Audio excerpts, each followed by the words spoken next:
Welcome learner, welcome to all of you once again in my channel which is named Focus to Education with Priyambada. तो जैसा कि हम सभी जानते हैं कि मैं अपने पिछले कुछ दिनों से मापन एवं मूल्यांकन में नवाचार टॉपिक के अंतर्गत चैप्टर में इसके अंतर्गत आने वाले सब टॉपिक्स पे वीडियो बना रही हूँ। तो आज उसी कड़ी में उसी सीरीज में हम आगे बढ़ते हैं स्केलिंग में। मापन एवं मूल्यांकन जब हम करते हैं तो उसमें स्केलिंग क्या है, उसका क्या महत्व है, क्या कार्य है, उसका शैक्षिक मनोविज्ञान से क्या लेना देना है, ये सब आज हम समझेंगे जानेंगे। तो चलिए शुरू करते हैं इसको समझना।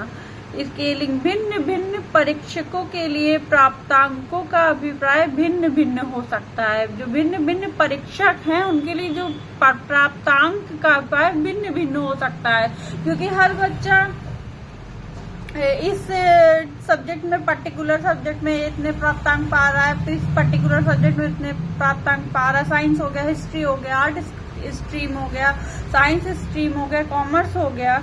तो इसी प्रकार फिर कुछ परीक्षकों में अधिक अंक प्रदान करने की प्रवृत्ति होती है। कुछ जो परीक्षक होते हैं उनमें अधिक अंक प्रदान करने की प्रवृत्ति यानी आदत होती है। कुछ परीक्षकों में कम अंक प्रदान करने की प्रवृत्ति होती है इसी प्रकार।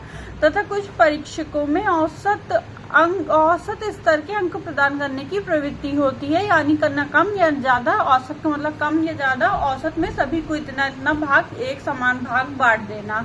इसी प्रकार इस प्रकार की परिस्थिति में दो परीक्षकों के द्वारा समान अंक प्रदान करने पर भी उनका अर्थ भिन्न भिन्न हो सकता है। तो क्या बताया जा रहा है कि इस प्रकार की परिस्थिति में दो परीक्षक अगर हैं तो उनके द्वारा जो समान अंक प्रदान करने पर वो अपने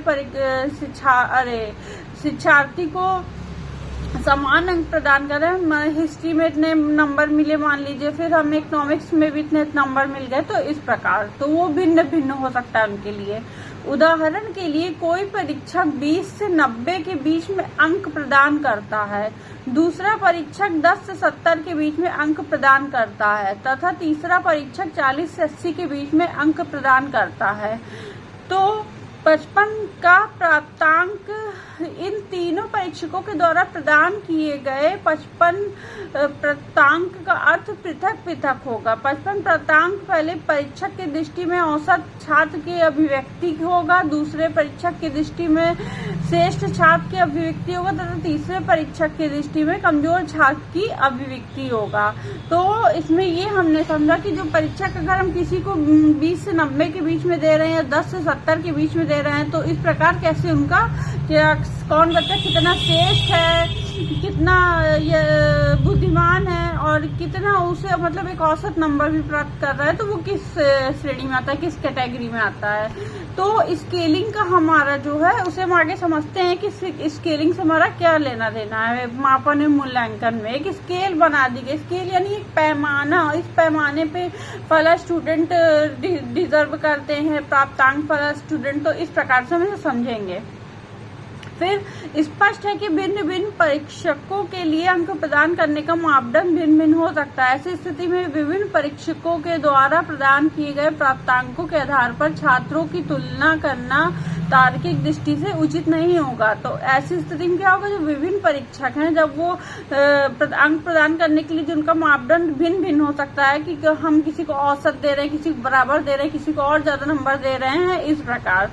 फिर आंतरिक परीक्षा के दौरान अध्यापकों के द्वारा प्रदान किए गए अंकों की तुलना करते समय इस प्रकार की कठिनाई और भी अधिक जटिल हो जाती, क्योंकि आंतरिक मूल्यांकन में प्राप्तांकों का प्रसार न्यूनतम सीमा व उच्चतम सीमा में मध्यमान तथा मानक विचलन में विभिन्न अध्यापकों के लिए पर्याप्त अंतर पाया जाता है।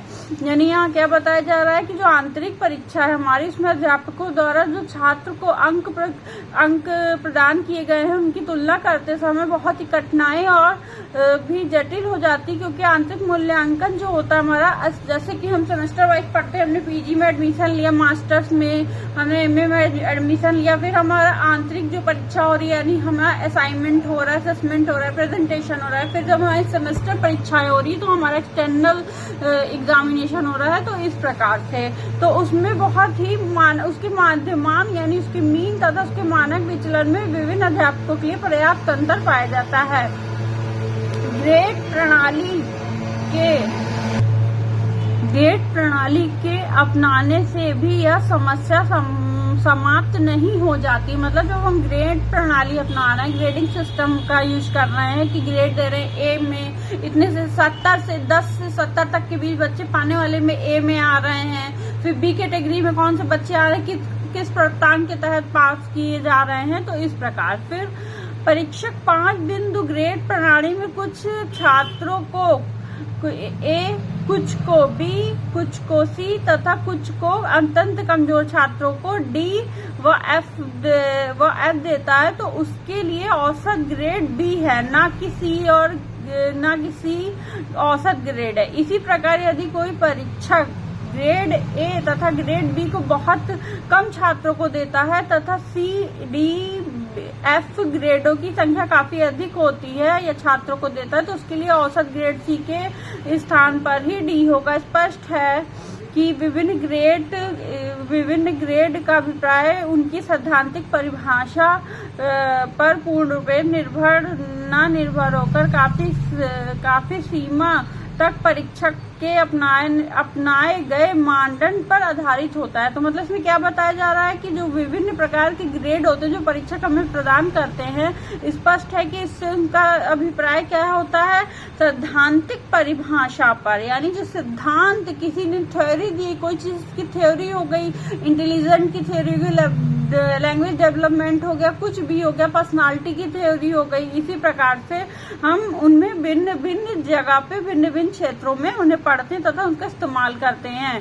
तो इस प्रकार से ग्रेडिंग स्केलिंग हमें पैमाने में लाने के लिए किस पैमाने में हमें लाने में बहुत मदद करती है। और ये आज के समय मापन एवं मूल्यांकन में नवाचार के अंतर्गत आने वाले चैप्टर में ये बहुत ही इम्पोर्टेंट विषय है।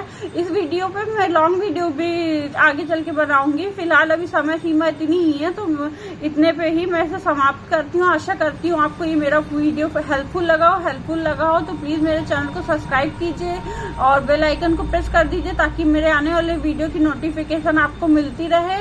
और अपने नेक्स्ट वीडियो में मैं नेक्स्ट टॉपिक पे चर्चा करूंगी। तब तक के लिए आप सभी सुनने वालों को मेरा नमस्कार।